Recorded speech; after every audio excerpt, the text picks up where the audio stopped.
बातें करते हम खेतों की और उसके रखवाली की, बाग बगीचा फल फूलों और फसलों की हरियाली की। हम बीजों की बातें करते उत्तम जल संसाधन की, हम तकनीकी बातें करते फसलों के उत्पादन की। हर किसान का सपना सच हो जीवन सुखद बनाने को, गाँव-गाँव के हर आंगन का प्यारा सा ये दर्शन। कृषि दर्शन, कृषि दर्शन, कृषि दर्शन, कृषि दर्शन, कृषि दर्शन, कृषि दर्शन, कृषि दर्शन, कृषि दर्शन। सफल वो है जो दुश्मनों पर नहीं बल्कि अपनी इच्छाओं पर विजय पा सके। कृषि दर्शन कार्यक्रम में आप सभी किसान भाई बहनों का तहे दिल से स्वागत है। रूपा भोजी का जोहार, नमस्कार। तो चलिए आपको लिए चलते हैं कृषि समाचार की ओर, जहां मिलेगी आपको कृषि से संबंधित ढेरों जानकारियां। नमस्कार, कृषि समाचार में आपका स्वागत है। मैं हूं अंशुशिखा लकड़ा। आइए देखते हैं आज कृषि समाचार में क्या है खास। चतरा के किसान जल निधि योजना के तहत करा सकते हैं तालाब का निर्माण। सिंचाई के लिए चतरा के किसानों को अनुदान पर डीप बोरिंग और समरसेबल पंप देने की है योजना। अगात मटर के बेहतर उत्पादन के लिए लगाएं उन्नत प्रभेद आरकेल। अब समाचार विस्तार से। चतरा जिला में सिंचाई की सुविधा उपलब्ध कराने के लिए जल निधि योजना चलाई जा रही है। इस योजना के तहत किसान अपनी मध्यम और निचली जमीन में तालाब यानी परकोलेशन टैंक का निर्माण कर सकते हैं। इस तालाब की लंबाई 120 फीट, चौड़ाई 100 फीट और गहराई 12 फीट होगी।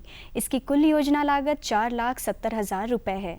इसमें सरकार द्वारा 90% अनुदान दिया जाएगा। इस योजना से लाभ लेने के लिए जिला भूमि संरक्षण कार्यालय में होगी। इसकी कुल सकते हैं। सिंचाई की सुविधा उपलब्ध कराने के लिए चतरा जिला के किसानों को डीप बोरिंग कराकर 1.5 हॉर्स पावर का समरसेबल पंप उपलब्ध कराया जाएगा। यह योजना लघु एवं सीमांत किसानों के लिए है। इस योजना से लाभ लेने के लिए किसानों को पानी पंचायत का गठन करना होगा। साथ ही उनके क्लस्टर में कम से कम 5 एकड़ जमीन होना अनिवार्य है। इसकी योजना लागत 3,50,000 रुपए है।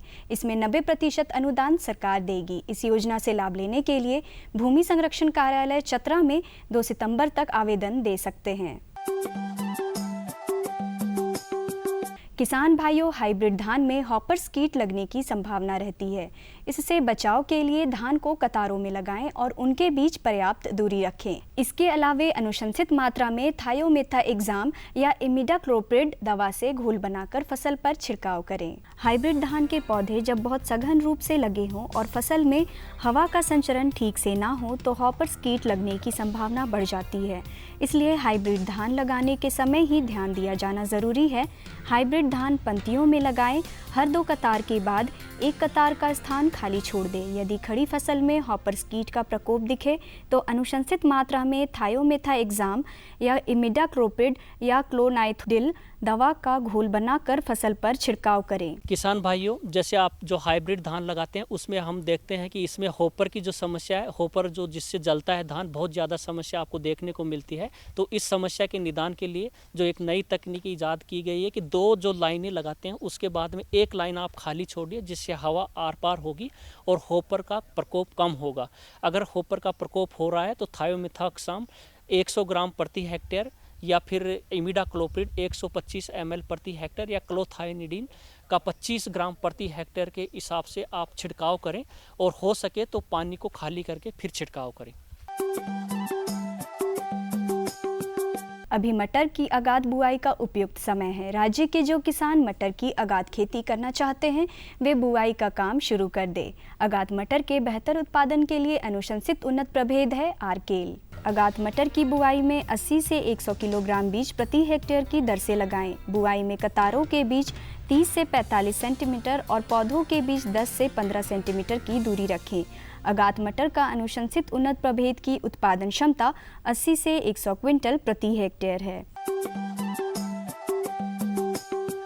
किसान भाई, आप यदि किसी फसल की बुआई कतारों में करना चाहते हैं तो इस काम के लिए कृषि उपकरण बिरसा बीज सह खाद ड्रिल का इस्तेमाल कर सकते हैं। ये उपकरण कतारों में बीज और खाद डालने का काम करता है। इस उपकरण की कार्य क्षमता 50 डिसमिल प्रतिदिन है।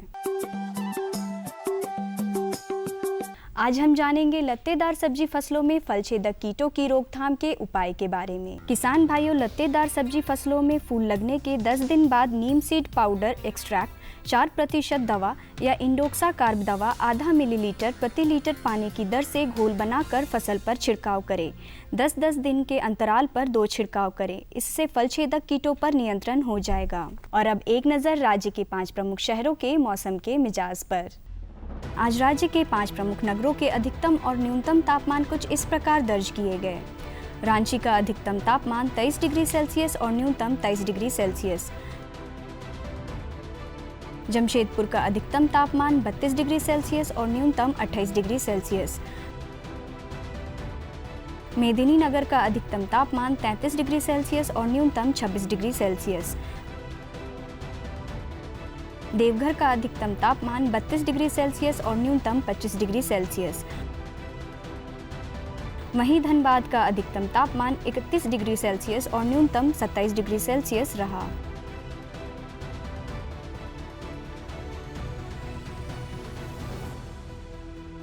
कृषि समाचार में आज इतना ही। अगले दिन अगले अंक में फिर मुलाकात होगी कुछ ताज़ा तरीन खबरों के साथ। तब तक के लिए दीजिए इजाज़त। नमस्कार, जोहार। आ रही है जानकारी की, तो आज हम आपको जानकारी दिलवाने जा रहे हैं कृषि सिंगल विंडो से लाभ के बारे में। तो आइए लेते हैं जानकारी। आज हम बात करेंगे एग्रीकल्चर सिंगल विंडो सिस्टम के बारे में, और इस विषय में बात करने के लिए हमारे साथ है डॉक्टर आनंद कुमार। डॉक्टर साहब, सबसे पहले आप हमारे किसान भाइयों को बताइए कि ये सिंगल विंडो सिस्टम है क्या? सिंगल विंडो सिस्टम, जैसे नाम में से ही ये सुनने से प्रतीत हो रहा है कि सिंगल, एकल विंडो, एकल खिड़की सिस्टम।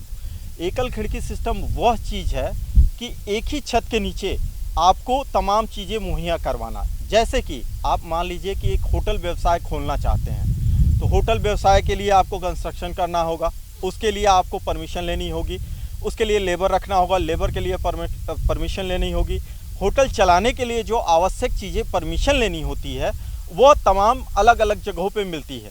अभी हमारे भारत में जो है कि यह सिस्टम बहुत देर से लागू होता था, पर 2016 से यह कृषि क्षेत्र में शुरुआत की गई है प्रधानमंत्री योजना के तहत कि यह सिंगल विंडो सिस्टम में ही, जैसे और व्यापारों में ये हो रहा है कि व्यवसाय खोलने के लिए एक ही छत के नीचे सारी चीज़ें मुहैया, उनका लाइसेंसीकरण, फायर सेफ्टी और तमाम चीज़ें जो भी पेपर वर्क होते हैं कि एक ही बिल्डिंग में हो जाए।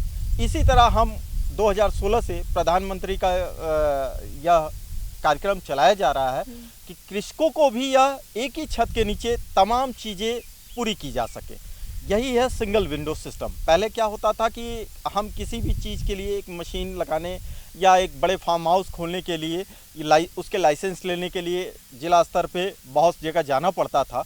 अब वह सिस्टम अब नहीं रह गया है, इसीलिए इस कार्यक्रम को चलाया जा रहा है ताकि एक ही छत के नीचे हम लाइसेंस भी ले लें, उसकी मार्केटिंग भी मुहैया हो जाए और उसका निवारण भी, क्या रोग लग रहे हैं और क्या नहीं लग रहे हैं, एक ही छत के नीचे हो जाए।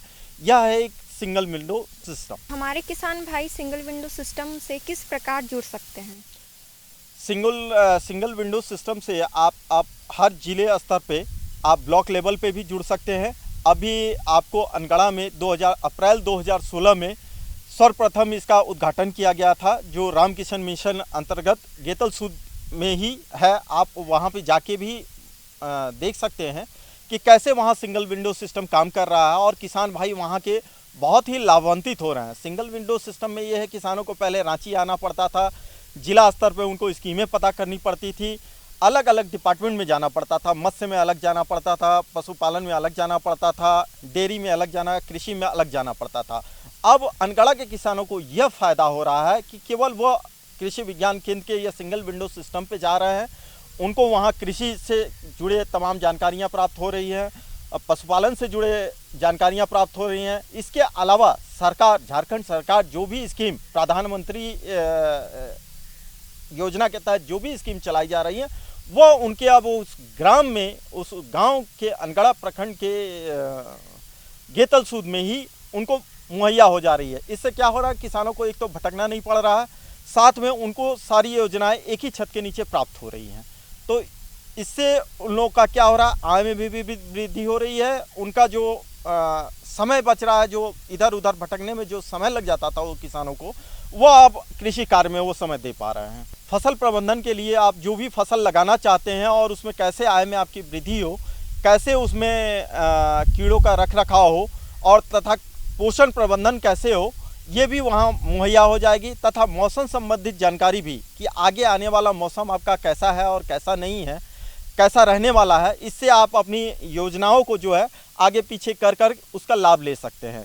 तो सिंगल विंडो सिस्टम इसी आधारित पे कार्य कर रहा है कि किसानों की सारी समस्याओं का समाधान, चाहे वो उनके व्यवसाय हो, चाहे कृषि कार्य हो, चाहे उसको मार्केट तक पहुंचाना हो, तो एक ही छत के नीचे उनको सारी जानकारी जो है मुहैया हो जा रही है। तो किसान को 10 जगह जाना नहीं पड़ रहा है, एक ही जगह मुहैया। तो सिंगल विंडो सिस्टम इसी आधारित पे काम कर रही है किसानों के लाभ के लिए। पहले भी ये सिस्टम था, आप एग्री पॉलीक्लिनिक के नाम से जगह जगह चलाए जा रहे थे।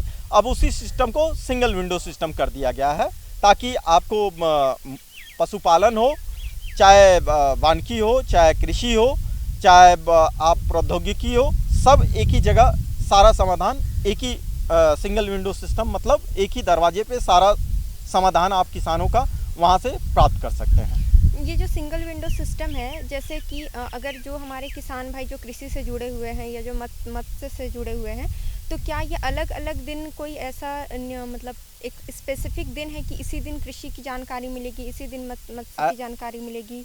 जी, ऐसा नहीं है। आप एक ही दिन सारे विशेषज्ञ आ सकते हैं। अगर किसान भाई इकट्ठा हों तो एक ही दिन सारी योजनाओं का लाभ वो प्राप्त कर सकते हैं। अभी क्या है कि ऐसा अभी पूरी तरह से न किसानों को जानकारी मिल पाई है, इस वजह से अभी से एक दिन रोस्टेड वाइज किया गया है ताकि हर दिन अलग अलग जानकारी मुहैया कराई जा सके, ताकि वहाँ के लोकल किसान जो हैं तमाम जानकारियाँ आके प्राप्त कर सके।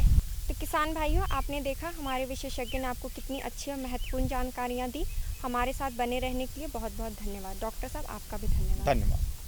अब बारी है दूसरी जानकारी की। तो दूसरी जानकारी है खेती पूर्व मृदा की हम जांच कैसे करें, इस विषय पर। तो लेते हैं जानकारी।